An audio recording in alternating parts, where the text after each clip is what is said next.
Welcome back to another episode of In the Driver's Seat. Tyler from Vidyard here, and I have the pleasure of speaking with the CEO of Big Brothers and Big Sisters of America, Pam Iorio. A business, an organization where I think the importance of values and purpose and understanding what you're really trying to accomplish is so important to the success of the organization.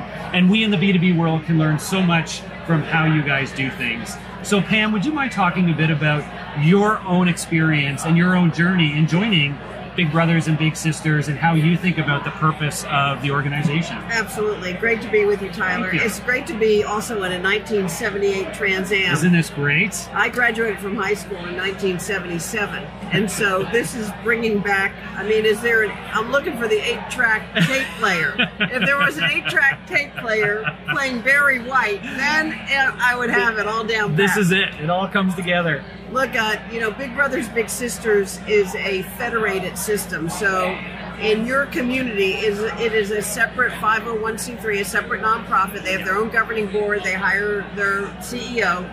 And then we're the mothership. They belong to the federation. We have standards. We make sure they all have nationwide technology, branding, marketing, training, pass-through funding.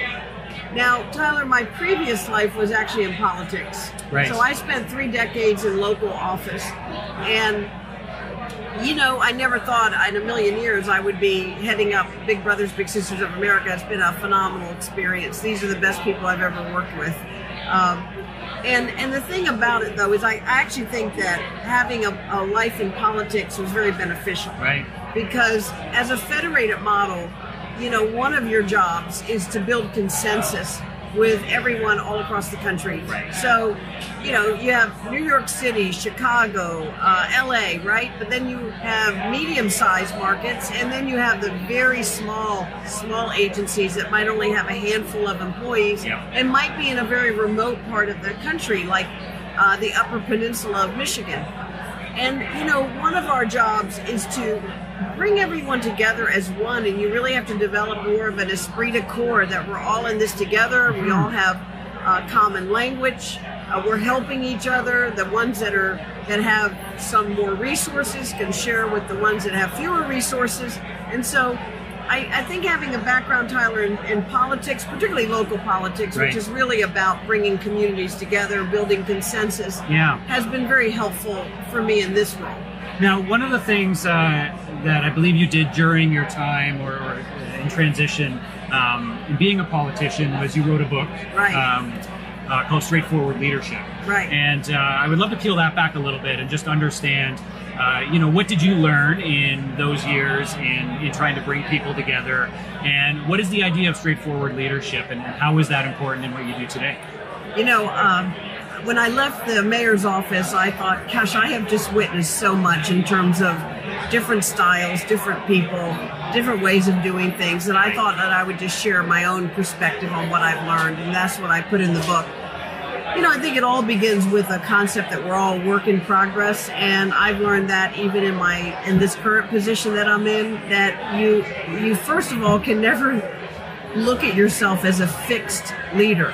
Right. With nothing else to learn. That's a big mistake. Yes.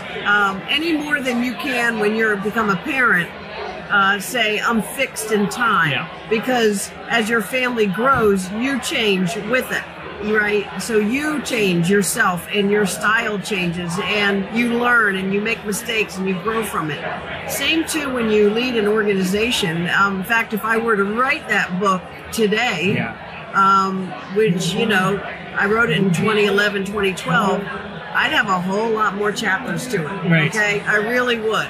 The things I've learned, mistakes I've made along the way.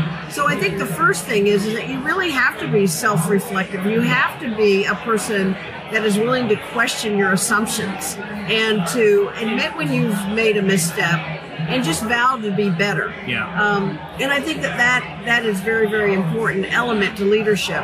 But, there is no substitute for just authenticity. Yes. And I think one of the things that I've learned more even in this role, because it's a younger workforce than what I had in the city of Tampa. Yep. when I was mayor, I really didn't work with that many millennials because they weren't old enough to be in the workforce. But now millennials are a lot, not just at the national office, but all across the country. Right. And so you do have to be very willing as a leader to adapt to what's something that you thought was fixed before is not, and you have to be open to their ideas.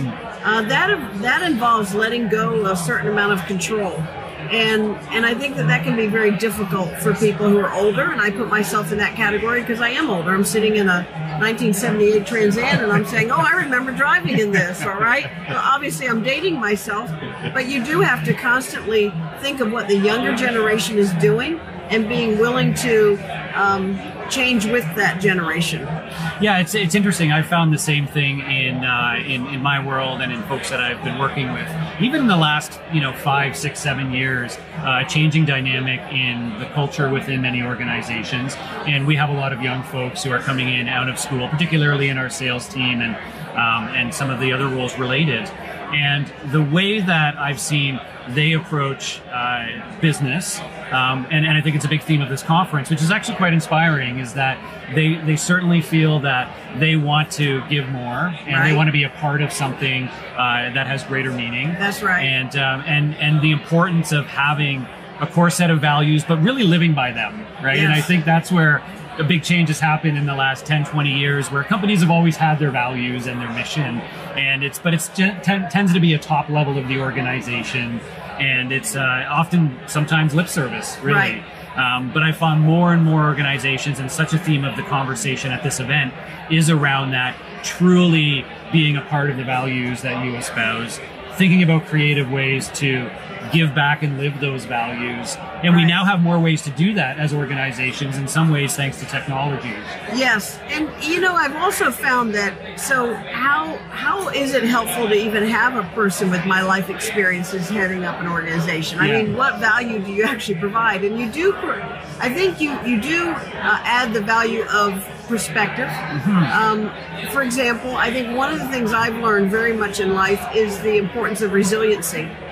And sometimes, and I see this in a lot of our younger employees, something bad happens, and I think this is just natural, and I was like that too, that you just say, oh my, this is it. All right, this is the end. Right. And I've seen, though, the importance of resiliency and leadership is so critical. There are tough times. I was mayor during the Great Recession.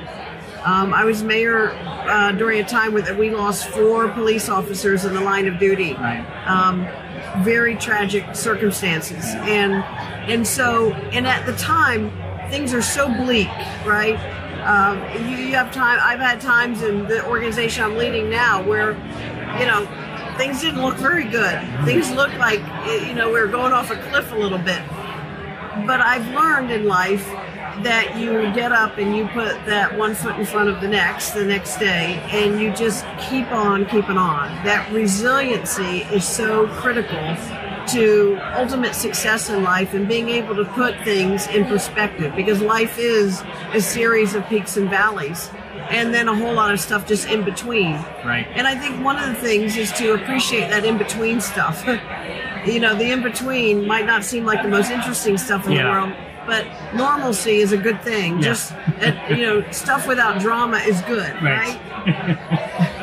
And I think one of the nice things that we have an opportunity today, and you talk about there's down times and there's up times, and resiliency is so important, is that having a good understanding as employees and as parts of an organization of really a sense for what our purpose is, and that there's a bigger cause in what we're doing, makes it so much easier, and so much it puts you in a better place when coming out of that resiliency, because you're not just coming out of it saying, oh, I need to get back on my feet here because we need to hit our numbers this quarter, right? Right. You're coming out of it thinking, I need to get out of this, I need to do better, or we need to recollect as an organization, because we're trying to do what it is you're trying to do. We're trying to change the world. We're trying to make people's lives better. And we have a greater responsibility, and therefore it's a greater reward when we do bring things back around. Well said. Yeah. Okay, great. Perfect. You got it. Let me ask you one final question, which is, you talked to me the other day about how you guys have gone through a recent technology project. We have. And I started to appreciate how, something that seems like a big, Salesforce technology project was really about a program to help you deliver on your purpose and on your mission. Totally. Can you talk a little bit about that project that you went through and how it does align to the values of the organization? You bet. So with Big Brothers Big Sisters, we match a big with a little. And so once you're matched, though, it's a professionally supported match. And we have child safety considerations. We have outcome considerations. A lot of things have to be documented. So we document every single match in a national database that's been around since the early 2000s. Unfortunately, that database had been homegrown and completely inflexible, and everyone couldn't wait for it to go away. So in February of this year, of 2019, we moved to a whole new system called Matchforce, and it's a Salesforce-based. It was built by Traction on Demand. Well, you can imagine the thousands of staff people. Some are in their 20s, some are in their 30s. They're all decades, right? They're different ages, and you're changing technology on them. And this is a technology that they work with every single day. Right. For every match, for reporting, for everything. Well, believe it or not, it really went well. It's still a work in progress that we have to iron out some things, but we're getting such great feedback from the field, and it went very, very smoothly. The important thing is that our staff people at the local level are going to spend less time inputting things, have mobile devices by which they can input so they can do it on their time, not just when they're sitting in front of a computer screen.